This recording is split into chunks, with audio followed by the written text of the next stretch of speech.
It's like one of the most blatant copies of like everything Disney does. I can see why you became obsessed with. I spent hours looking up the lore Welcome to the Enchanted Ears podcast. where we discuss anything and everything Disney. I'm Angela. And I'm Joe, and on today's episode, we're heading to Germany. Now, you may be asking, why Germany? There's no Disney park in Germany. No, there's not. And I will say, are you sure about that? I mean, Because I'm pretty sure there is a Disney park in Germany. okay. And I want the listeners to let me know, listen to the whole episode, and then let me know, because I think you all agree with me, that there's a Disney park in Germany. I mean, I see where you're coming from here. And I think that that is a very good hook that you've got going there. Thank you. I believe it, though. 100% believe it.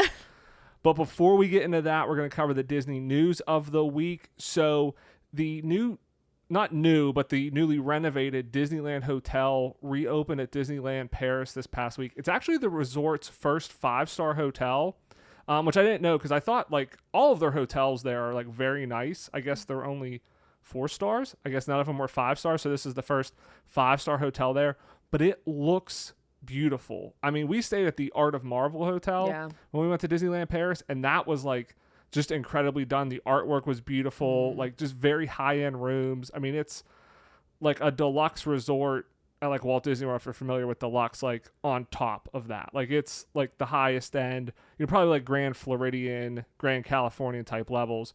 But the Disneyland Hotel, the newly remodeled, it's all around like princesses and stuff. It looks even better. Like it looks really absolutely beautiful. Belle is there. You can like meet the princesses there. They had some pictures of Belle like walking around at breakfast and stuff. It looks great. I want to go back and stay there. I mean, you aren't going to have to do too much to get me to go back to Paris. So. Yeah, but definitely if go back to Disneyland Paris, this would be the hotel I want to stay at. But I will say, after Duolingo for probably like 6 months to a year of French, It did not help you. You know all I remember at this point? What? We. I was going to say, you did Duolingo French, and I feel like I interacted more with people in France than you did. You got like... No, they thought you spoke French. I think you were so good at it. I was decent at at French, but my problem is I do sometimes struggle. Like I feel like I have a minor like hearing difficulty. So if somebody has like an accent, sometimes I have a hard time like hearing the words there. So you did a much better job with like some people who like were able to speak very nice English, but at the same time their accent was too thick. Again, though, I would take it as a compliment because you spoke French and they responded back in fluent French because they thought, wow, she knows French. And then you were just like, and you're like, no, that's all I knew. I think I do a good job of like hearing like the inflection in words when I'm learning them. So like, I'm able to kind of mimic that well, like some sort of like crow or something. Okay. I don't know why I bring crows into this, but whatever. Because I love birds. Okay. Also, Malin and Ming Lee are now doing a meet and greet at DCA, and I think that they're there in connection with the Lunar New Year celebration that's at Disneyland right now. Yeah, and so that's going on until February 18th, and it looks really cool. There's a lot of like food booths that look amazing. They started that like right after we went. Yeah, so. We saw the food booths like out. Like, they had out. Yeah. What I think is interesting about this meet and greet, everybody seems to be talking like very positively about this, but it's interesting because Mei is like half human, half red panda form. Like, I kind of love it though. Like it's almost like she's dressing up as the panda from Turning Red, as opposed to like being the panda. No, okay. So I think because she just has like a tail and the ears. Okay, I was gonna say I feel like the ears aren't the same level as the tail. The tail is next level. It is ginormous and fuzzy, and it looks legit. It's like almost like they should sell those. Like it's almost like this is an advertisement. Like they have like the no, Navi it is tails, way too good. But like they have like the Navi tails and stuff. Like it almost seems like Disney's gonna start selling like the Turning Red panda like tails and ears, and this is kind of like their advertisement for it. I could see that. I mean, I think that a lot of kids, and I'm not gonna lie, I would want to like wearing ears.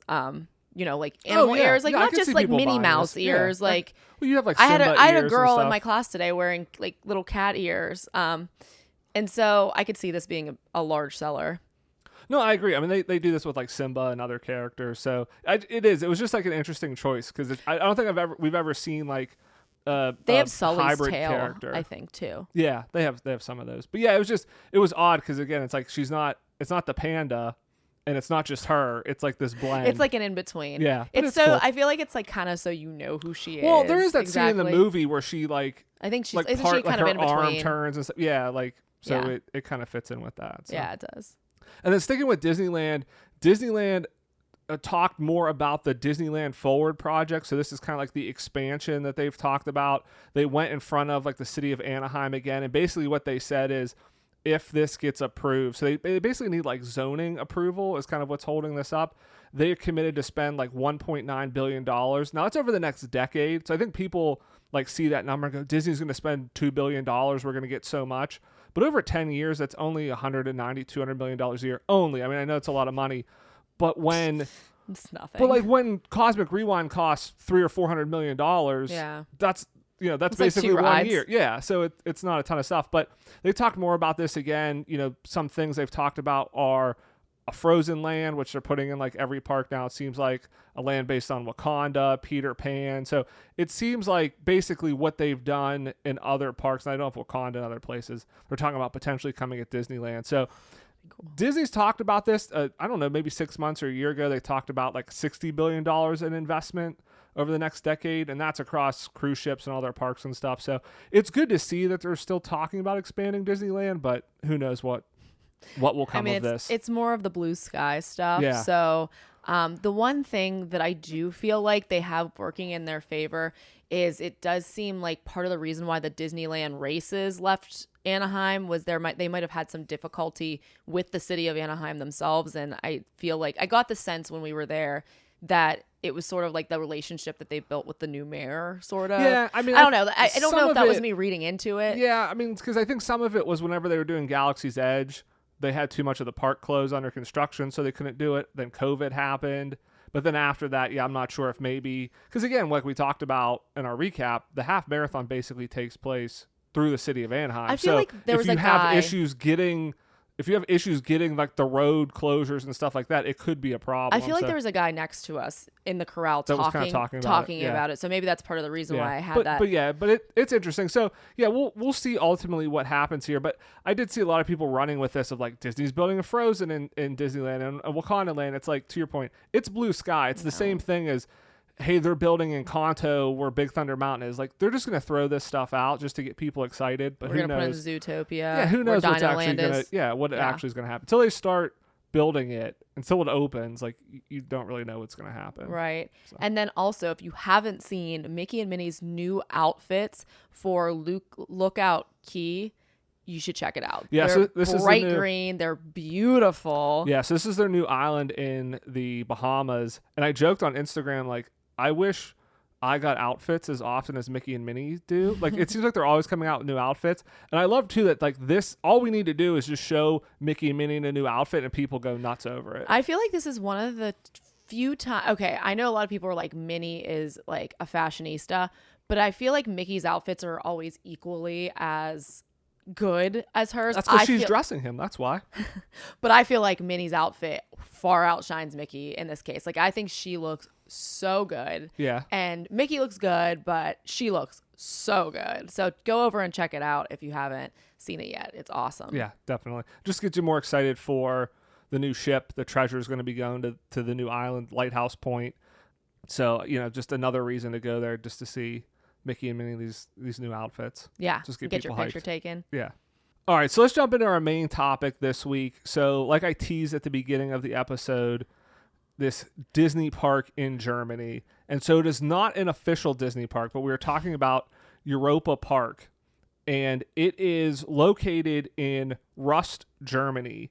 And when I found out about this park, I became so obsessed with it and went down this insane wormhole about it, because what I saw was a picture that essentially was a miniature spaceship Earth. And I was like, where's this at? And I'm like, this is an amusement park? So you just happened to see a picture. That's how you started researching this? I think I saw like a TikTok or a reel or something of like somebody visiting and being like, hey, check out this like rip-off Disney park. And I was like, what is this all about? And I was like, okay, they have like a spaceship Earth, whatever. And then the further I got into it, it is basically I mean, it's like one of the most blatant copies of like everything Disney does. And we'll get into some of this stuff where the mascot, the rides, like everything about it is Disney. And it essentially is a Disney park in Germany. And it is actually the most popular park in Europe outside of Disneyland Paris. I was gonna say, isn't it ranked up there in like the most visited theme parks in the world? Like it's up there with the Disney parks. I feel like you told me this. Yeah, so it's actually in the top 25. It gets about 5 to 6 million visitors per year. So it's top 25 worldwide. It actually gets about the same amount of visitors as the Studio Park in Disneyland Paris. So Disneyland Park in Paris gets more, obviously, but the Studios Park gets about the same amount. And it gets about the same amount as Hong Kong Disneyland. So it's on that level. It's on par with some of the biggest parks. But it's in Rush, Germany, which is a few hours from Zurich. And so maybe I do want to go on that Adventures by Disney in the Swiss Alps because it's pretty close to that. Yes. Well, I mean, whenever you said this, you were like. I want to go. And I was like, oh no, Joe has a new obsession. But I can see, like, after watching some of the ride videos and stuff, I can see why you became obsessed with it. And we'll get into the rides and talking about it later, but I can understand more now. It's the most insane, this is coming from. Yeah, it's the most insane thing I've ever seen, I think. Like, I almost thought I don't know. We one time saw a dog riding a man riding a bike. That was pretty insane. Like, I almost thought it wasn't real. Like, when I'm watching the video, I'm like, okay, like, no, like, this isn't a real thing. Like, this isn't a real amusement park. That's because there's a park somewhere where, like, it was gonna be a Disney park, and then, like, Disney pulled the license, and so, like, they kind of half built it, and so it's like this kind of like faux Disney park, but it's like unofficially licensed. I forget where that is, but. So I was like the Defunct Land or something. I feel like it has it. Yeah, I feel like people have done stuff on it. On Disney. I don't remember the name of it where it is, but like, so I kind of felt like, is this just like some like weird thing, or is it just this one little piece like Disney? But no, it's not, and it looks awesome. Like, that's the other thing. It looks like a fun amusement park and really well done. And again, a lot of people go there, so I think they're doing something right. So it's not even just like, oh, it's like Disney, but it's not as good. Like, it seems like they're doing a lot of stuff really well. From what I was able to look at, and I mean, I'll talk about some of their strengths and weaknesses, but from what I can tell, it's not like a generic version in a lot of senses. Like, no. They build big. I mean, in a way that, you know, how like I've kind of been a little critical of Disney and said, like, when we go to Universal, they build big, and so it makes you feel more immersed. Some of these rides were, I mean, the theming in them is so strong and so large that it's I can imagine it being very immersive. If I sat there and watched a bunch of ride videos, which this is not my thing, and I was not begrudging about having to watch them, that means you were something. Entertained in some Yeah. So let's talk a little bit more about the park. And again, it's Europa Park. It is open late March, kind of April, through early January. So there is a couple months of the year, just because in Germany it does get cold and snow, that it's not open. The kind of whole resort area, because there's a park, there's hotels, there's a water park. It covers about 235 acres. Disneyland Resort is about 500 acres. Epcot's about 300. So just to kind of give you a size comparison, there's 100 attractions in it. And then it includes 6 hotels. So 5 are kind of on site with the main resort. And then there's a water park, a 6th hotel, and a spa at a nearby site. And the history of this, which also kind of led to my intrigue of this, is it's owned by the family that owns Mack Rides, which, if you are somebody who like is real into amusement park rides and roller coasters and stuff, you've probably heard the name Mack. If you haven't, some of the rides they've built, so they've built 156 roller coasters to date. The Mack Rides company actually started in 1780, but they built a lot of like Wild Mouse rides. So Goofy Sky School at DCA, they built that one. They also built Slinky Dog Dash. So they've built a couple roller coasters that Disney has. Manta and Journey to Atlantis, which is at SeaWorld in Orlando. And they also built Flight of the Hippogriff at Universal Studios, and at the new Epic Universe Park, there's the racing roller coasters. That's a Mack roller coaster as well. So they've built a lot of roller coasters in the Orlando area and a couple over, at Disneyland. And that's just a few of them. Again, they've built 156. A lot of them are international. But those are some big ones that you've done. How this happened, so again, the company started in 1780, so this is a few generations in.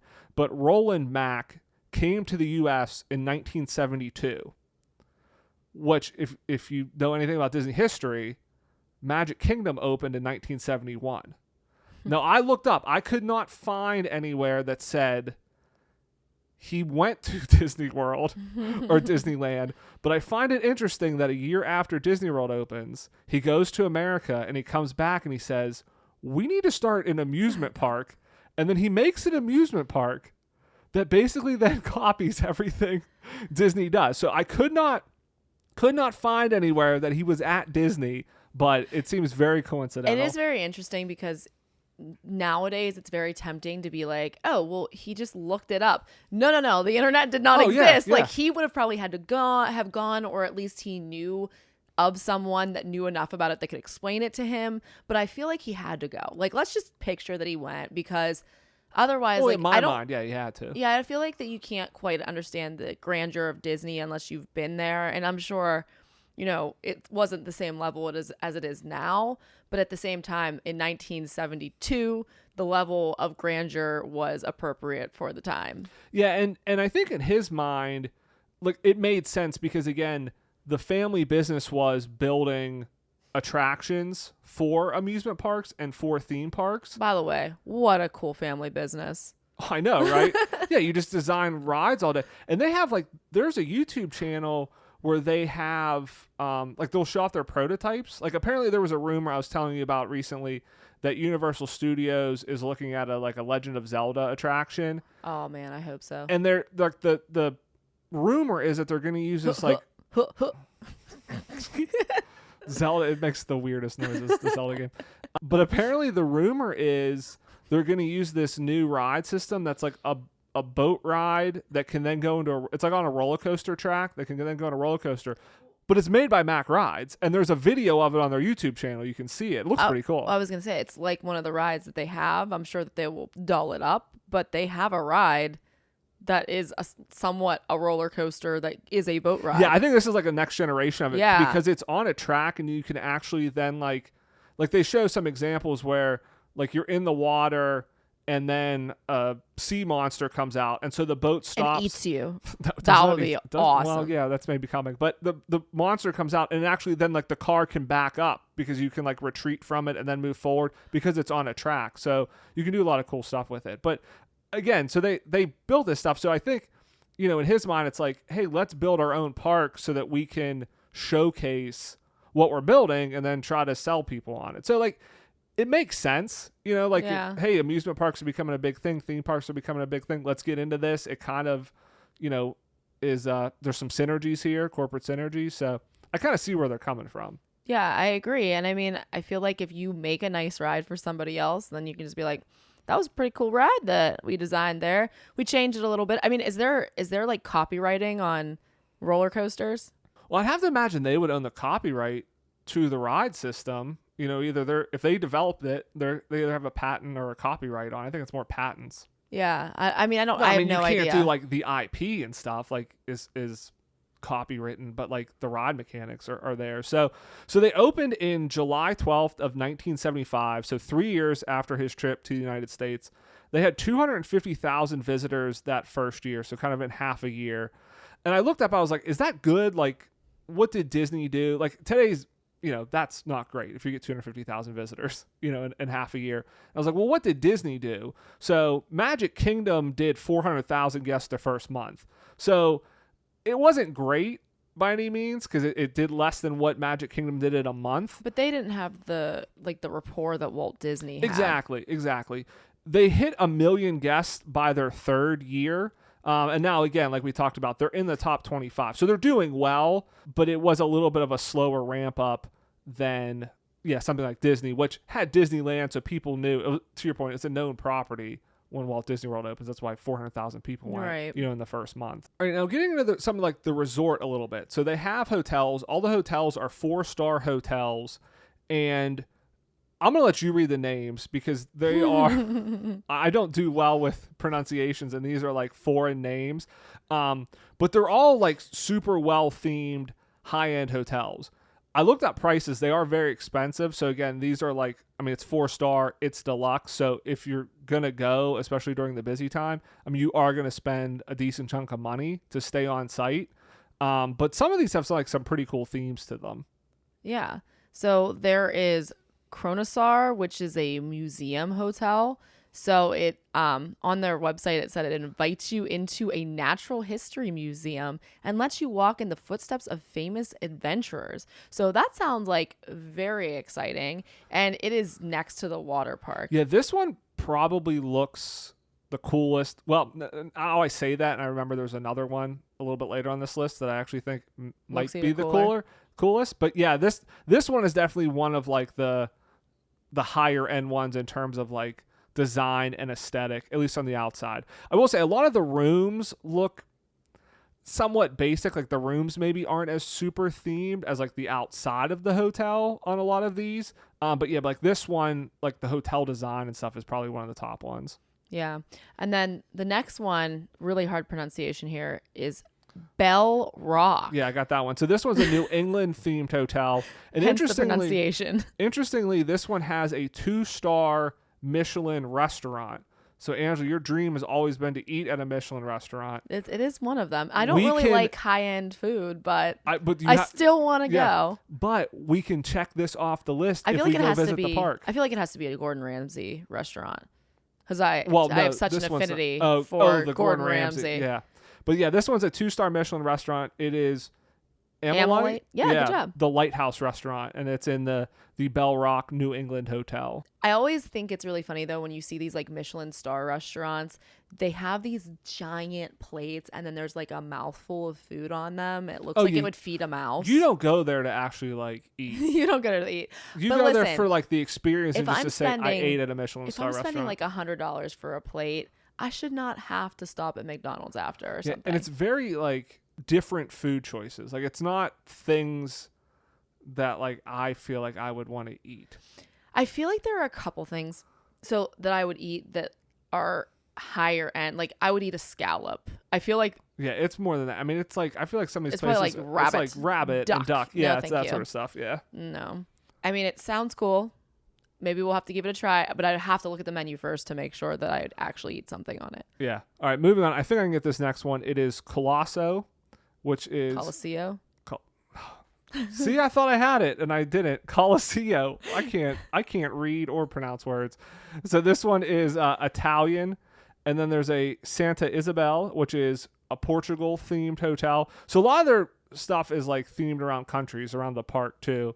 And then they have 2 that are Spanish themed. You want to try these ones? No, I don't want to try these. Sure? Yes, but this next one, well, I guess. Yeah, give it a try. Give it a try. Castillo. Nope. Castillo. Okay. Alcazar. Yep. Castillo Alcazar. Yeah, so this one, I think, when I was mentioning the other one, looks really cool. This one's a medieval castle.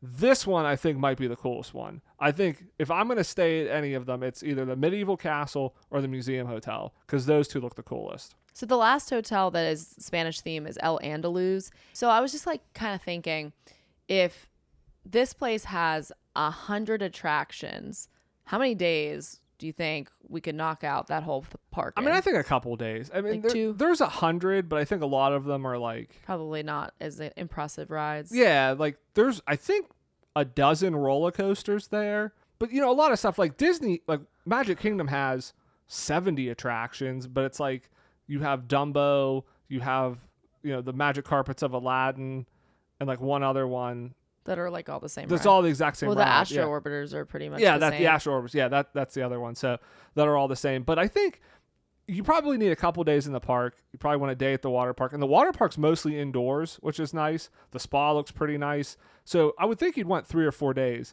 Now I was mentioning like again, it is a little bit like more expensive. So I looked up just like a Monday to Friday in June, and if you wanted to stay at one of the hotels get 4-day tickets to Europa Park and a day ticket to the water park.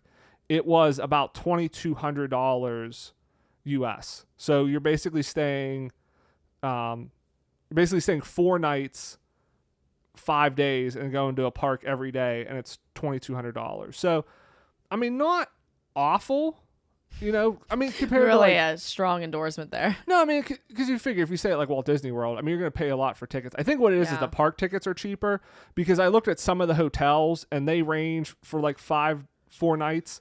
They range between like $1,200 and $2,000. So, you're looking at maybe like $1,000 for tickets, which again, for isn't too bad. But yeah, like $1,200 to $2,000 for a hotel is pretty expensive. You're looking at like $500 a night. Again, you're kind of at the higher end there. But moving on to the Mascot. So again, this is where it just starts getting crazy. This is where it's off the rails. It's off the rails. Their mascot is a mouse. Yeah. I mean, they said, but Disney has Mickey Mouse. We're making Ed Euromaus. Oh, I was just gonna say, but the problem is they did not have Lily and Disney to be like, no, Mortimer is a terrible name, because they just went with Ed. They went with Ed Euromaus, and he has been around since the park opened in 1975. He's much more like mouse-like. Like, he looks like an actual mouse. No, he looks exactly like the new version of the Chuck E. Cheese mouse. Yeah, he does. I think the Chuck E. Cheese mouse looks like Ed, because Ed's been around longer. But I'm saying if he looks more like Chuck E. Cheese than he does than Mickey. But he typically wears like a blue suit and a top hat. There's like a statue of him at the park entrance. More recently, he has this more casual look of like a yellow t-shirt. So he has like a couple different vibes, but he's more, it feels like a Duffy and Friends type situation, where he has this like crew with him. He's got a crew. So I don't know. Mickey has a crew. Yeah, but except for one of his crewmates like hates him secretly. But it's like the Fab Five, whereas I feel like it's more like the Fab Five. I like that. No, like Mickey and his friends are like they're the Fab Five. Yeah, I thought you were talking about Netflix, like the Netflix show. No. Like Mickey and them, like they're more. People are like, oh, it's like the Fab Five. I feel like, because they were all released kind of like individually and then kind of teamed up because they were the original. Whereas like Duffy and Friends, it's like, here's Duffy and all of his friends. I feel like, well, some of they with were Ed, released. it's kind of like that. Some of them were released individually with Duffy. Right, but that's what I'm saying. But it's like Duffy and Friends, they're like a collection. Where I feel like with Ed, it's kind of like that. It is funny that his name is Ed. Because every time you say Ed, I feel like, like on the YouTube video of this episode, you need to throw up the picture of Ed the hyena. Oh, I was thinking Ed from Our Flag Means Death. Id. Oh, Id. Id. But no, I mean, this is a Disney podcast, so I was thinking of the hyena. But yes, also Id. But so he has friends, and again, they're kind of like, they do more stuff together. So that's why I think it's more of like a Duffy and Friends situation. So in addition to Ed Euromaus, there is the female counterpart, Edda. Like, you can't make this stuff up. And now I don't know. This is what I need to know. What's going on with Ed and Edda? Are they friends? Are they married? Are they related? Like, are they brother, sister? Are they longtime boyfriend and girlfriend who aren't married, like Mickey and Minnie? I don't know. Like where is the lore behind them? Like, this is the thing. I spent hours. I was gonna say days. Wait, finish your thought, and then I have to talk about something real fast. No, but I was gonna say, I spent hours looking up the lore. Like, what is the lore behind these? What's their backstory? Where do these people come from? I couldn't find anything. The best I could find was there's like a kids club that you can join that basically like Ed and all of his friends are like the mascots for, but it's only in German or French. So it didn't help me in any way because there wasn't like an English version of the site, but I need the lore. Like, I need the history behind these people. You needed to go deep in undercover. You needed to do 3 years worth of Duolingo French or German in a few days, and then you should be able to report on that. So I'm disappointed in I think you. I need to just like copy it into Google Translate. I think might be easier. But yeah. No, I like my method But better. go ahead. What were you going to say? Okay, so I was going to say, speaking of, you were talking about the relationship between Ed and Etta, and it made me think of Jennifer's interaction with Daisy and how Daisy, she asked her why she was in front of Donald on the race medal. And Daisy was literally like, because I don't want to marry him, basically. She was like pointing to her finger like, I'm running away. And I was just like, dang, these women have commitment issues. But it was really funny. Yeah. But also, Donald's a catch, so Daisy, you need to get it straight. But either way, we have no idea where Ed and Etta stand. Could be brother and sister, could be cousins, could be married, could be boyfriend, girlfriend. They might not even know each other. Who knows? I think they do. I think they know each other. Well, hang on. Wait, is her last name Euromaus or Euromaus? Yes. So she has a different last name. I think we're uncovering a little bit. I think we're solving this. You're piecing the clues together here. Unless there's something in their language that they have a different ending for the same last name for male and female. Who knows? I don't know. In addition, they have a French rooster named Louis. I'm guessing you pronounce it Louis. Very well done. Yeah, that's what I think. And how do you know he's French? It's because he's basically wearing like the French flag colors. I was going to say he's smoking. No, he's not smoking. But and then they have... yeah, go with. How about this one? Bockley? That's how I'd say it. Who is a Swiss goat. And then they have an elephant. So what are you going to name the elephant? Eurofant. Eurofant. They put Euro in everything. Well, I think it's because... Euromoose? Eurofant? So this is the interesting part that I've been thinking about as you've been talking about this. One of the big conceits of their park is... they have an interesting like celebration of Europe. Oh, it's all Europe. Yeah, it is. Yeah. It is very much like celebrating the different aspects they have a of world the different showcase. Countries. But showcase. I was thinking they have a world showcase prior to Epcot because Epcot, I don't know about that. I mean, had Epcot been built yet? Yes. I don't know if they had their world showcase when they opened, though. Is what I'm saying. The world showcase could have come later after Epcot, kind of like when they built their spaceship Earth and everything. Like they've been expanding and adding a lot of countries. But you're right. But it's basically the park. Yeah. What came first, the chicken or the egg? Louis or the? I'm guessing Epcot came. But there's a whole division. It's called Mac Media, which is like this whole animation arm of the company, which does like all the artwork for these characters. They're in cartoons. They have games. There's an app. On like an iOS game called Mystery Maze of Balthasar Castle. I downloaded it and played it because, again, I was looking for any piece of lore and backstory on these characters that I could get. We were on the plane to Disneyland, and I look over, and Joe is playing this game, and I go, what is wrong with you? You don't play phone games. Yeah, well, I found out a lot of stuff. So it's a puzzle game. It gets pretty boring pretty fast. There are 51 levels to it. I think I got through like 4 or 5. It's weird. It's like you do this. It's like, made for kids, bro.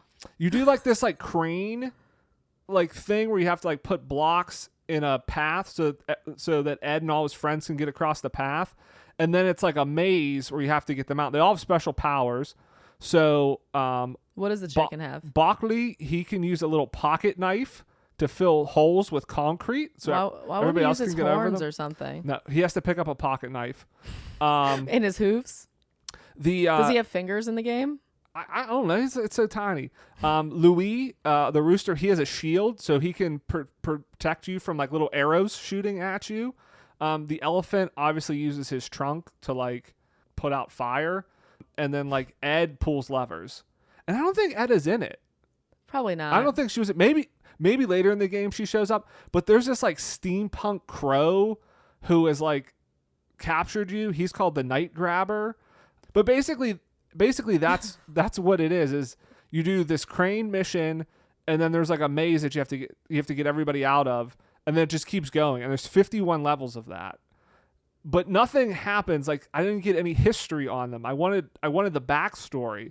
But you can download that game if you want it. And I believe there's a ride based off of it, or if it's not based off of that, there's definitely a ride with like all of the characters in the park. And again, Mac Media makes like all of the animation and stuff for that. But just absolutely incredible. So we've been talking a lot about the attractions. So let's kind of get into the park and the attractions. So there are 19 themed lands. So they are pretty small though, because you got to figure again, this park is about the size of Epcot. It's smaller than Epcot. Can I interrupt you for 1 second? Sure.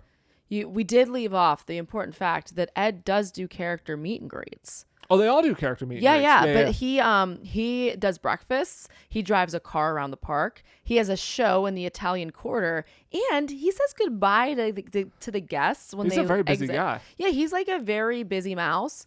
So I mean, he's pretty active, and also just like Mickey, he has some very scary looking origins.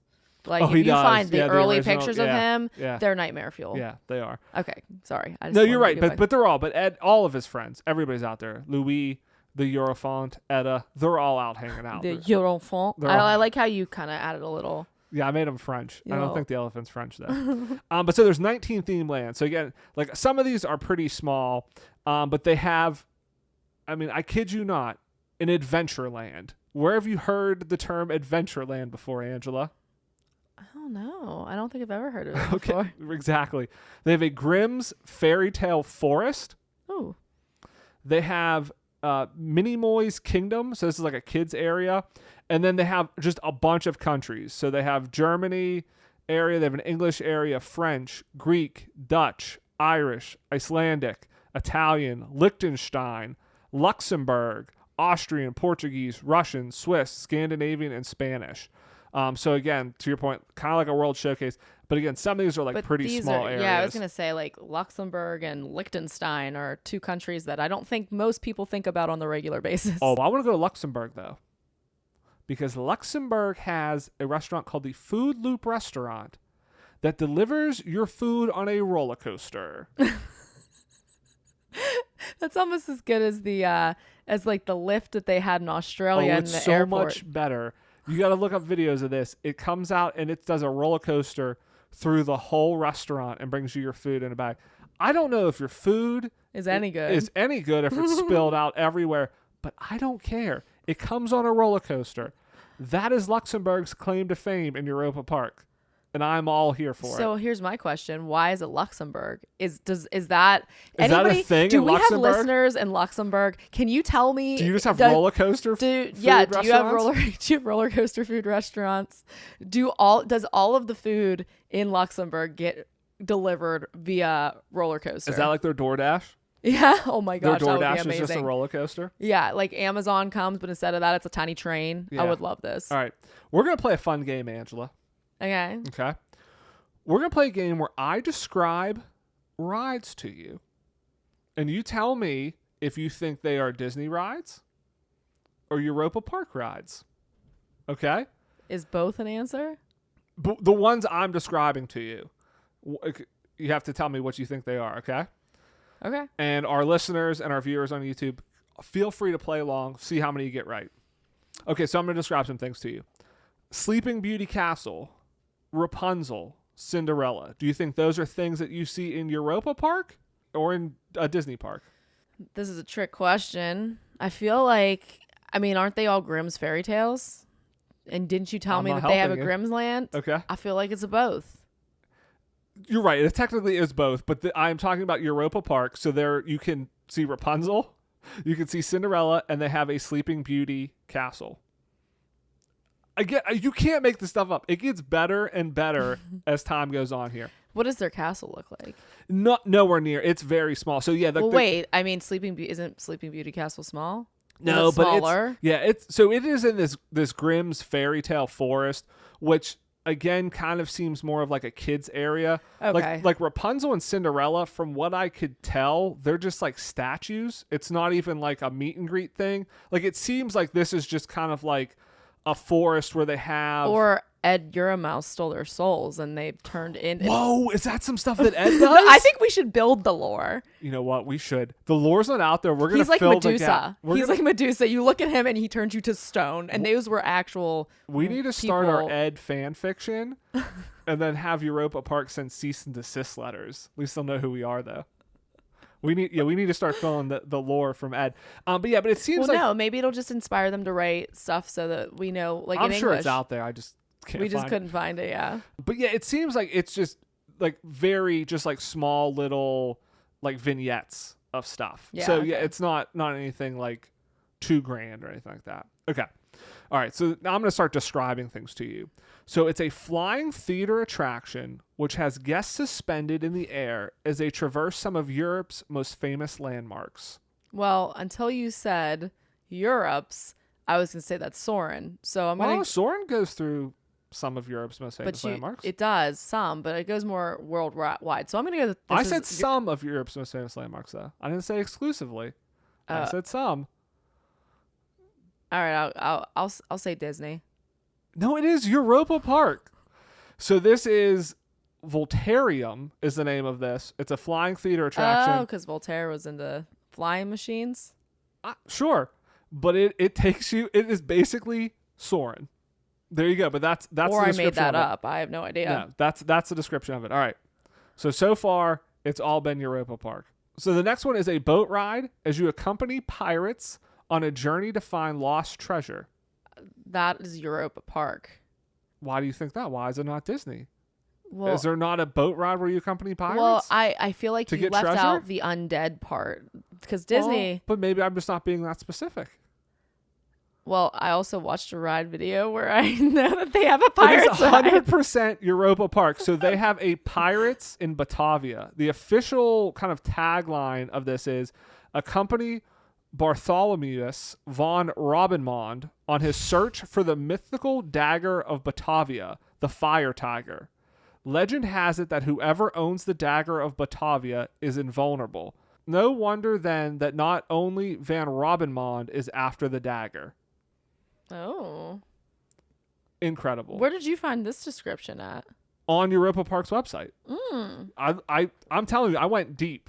I went deep for this. Because I tried to find this and it wasn't on their Wikipedia page, which you would think that they would have just copied and pasted it off of Europa Parks. No, yeah. So Because I was trying to find the backstory for that ride because I was like, I don't know what's going on here, Yeah. but it's cool.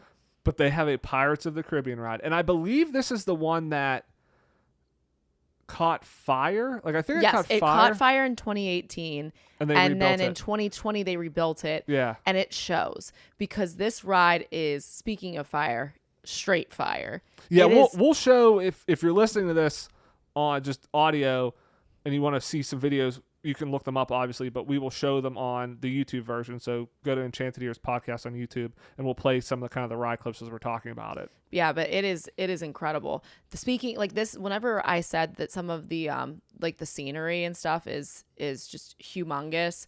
The scenery of this ride is the most beautiful scenery I think I've seen on a ride. I didn't know what the story was, but it was just really cool and very grand and kind of interesting. So Batavia is the historical name of Jakarta, which is in Indonesia. Okay. So that's where they are for this. But yeah, it's just a really cool looking ride.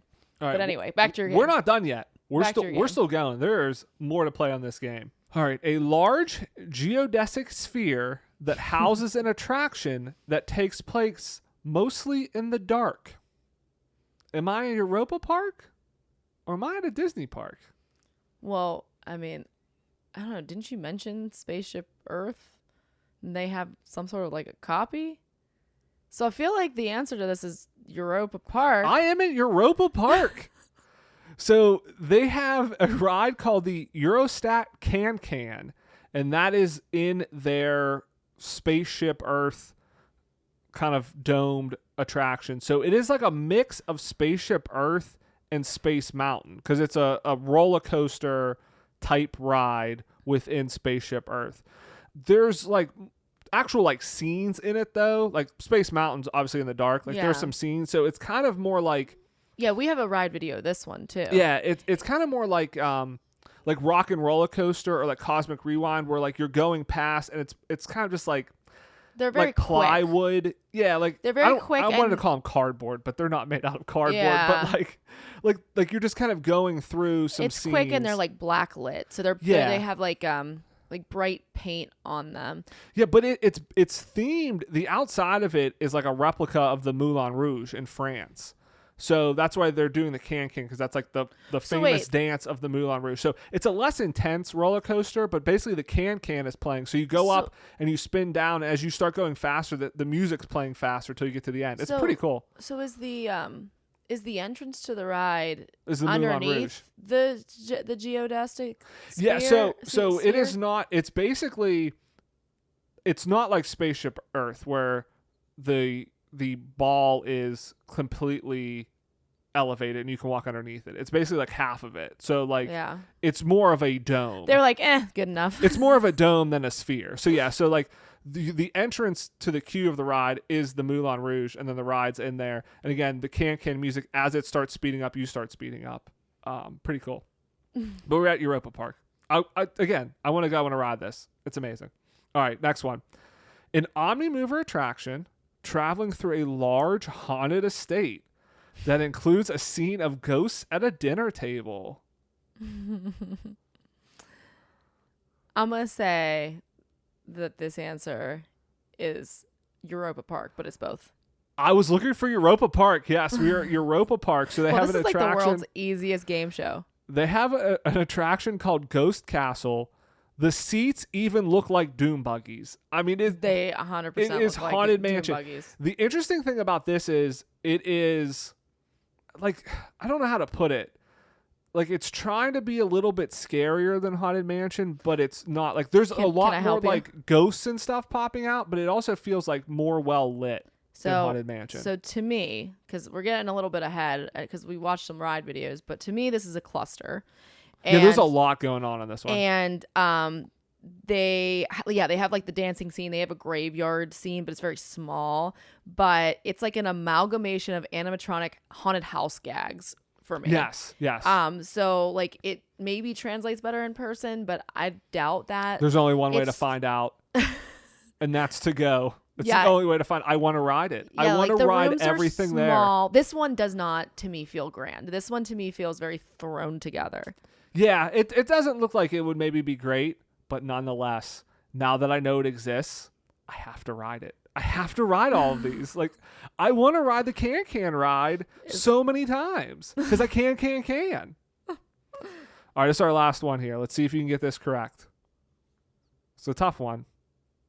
Board a boat as a witty skipper leads you through the jungle as you travel to see the eighth wonder of the world.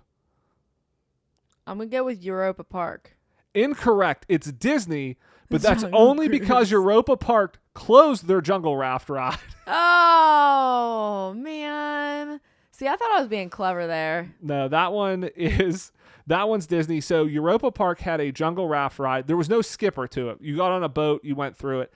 They closed that due to issues with like cultural depictions on that.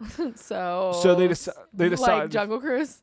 Yeah, so they decided to close it, and it's like reopening in like phases. So it's the Josephina's Magical Imperial Journey, and it opened, but it has like they basically just reopened it and took all the jungle themes stuff out, and so now it's just kind of like a boat ride on the water, and there's some like fountains, so it's not really that exciting.